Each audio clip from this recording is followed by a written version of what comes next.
Masyarakat Mekah dihebohkan dengan sebuah berita kehilangan. Sebuah kasus pencurian telah terjadi.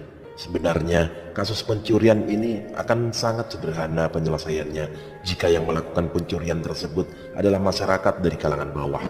Namun, yang membuat masalah ini menjadi pelik karena pelaku pencurian tersebut adalah seorang wanita bangsawan Quraisy yang berasal dari Bani Makhzum. Di tengah kebingungan tersebut, salah seorang di antara mereka kemudian mengajukan sebuah usulan. Usulan tersebut adalah meminta kesediaan Usamah bin Zaid, anak dari anak angkat Nabi Muhammad SAW, Zaid bin Haritsah, untuk meminta keringanan hukuman pada Nabi Muhammad SAW. Mereka tahu bahwa Nabi Muhammad SAW sangat menyayangi Usamah, sebagaimana beliau juga menyayangi ayahnya. Mereka berharap jika Usamah yang berbicara dengan Nabi Muhammad SAW, beliau akan mendengarkannya dan memberikan keringanan hukuman. Bahkan mungkin beliau akan membebaskan wanita tersebut dari hukumannya. Mula-mula Usamah merasa berat mengerjakan permintaan tersebut. Namun Usamah tak punya pilihan lain. Ia pun akhirnya menyanggupi permintaan tersebut. Usamah segera menemui Nabi Muhammad SAW dan menyampaikan maksud kedatangannya. Nabi Muhammad SAW bersabda, "Wahai Usamah, apakah engkau hendak membela seseorang agar terbebas dari hukum yang sudah ditetapkan oleh Allah Subhanahu wa Ta'ala?"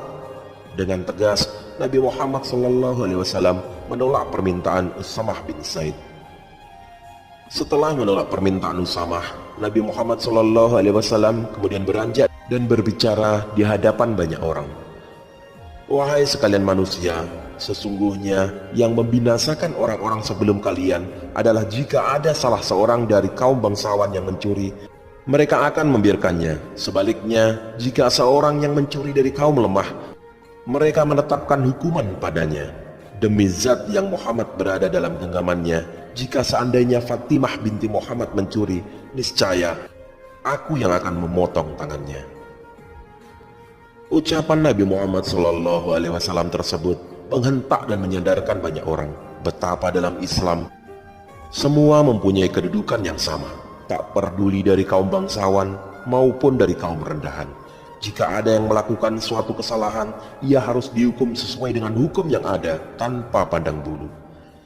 Nabi Muhammad SAW kemudian memerintahkan agar wanita bangsawan yang telah mencuri tersebut tetap dijatuhi hukuman yang setimpal dengan perbuatannya.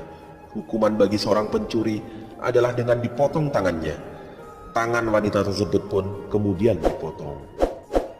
Dari Buraidah radhiyallahu anhu, Nabi Muhammad SAW bersabda, "Hakim itu ada 3, 2 orang di neraka dan seorang lagi di surga. Seorang yang tahu kebenaran dan ia memutuskan dengannya, maka ia di surga. Seorang yang tahu kebenaran tetapi ia tidak memutuskan dengannya, maka ia di neraka. Dan seorang yang tidak tahu kebenaran dan ia memutuskan untuk masyarakat dengan ketidaktahuannya, maka ia juga di neraka." Pekerjaan sebagai hakim adalah pekerjaan yang mulia. Namun demikian, pekerjaan ini bukanlah pekerjaan yang ringan. Seorang hakim adalah pemutus sebuah perkara yang memutuskan apakah seorang itu bersalah atau tidak.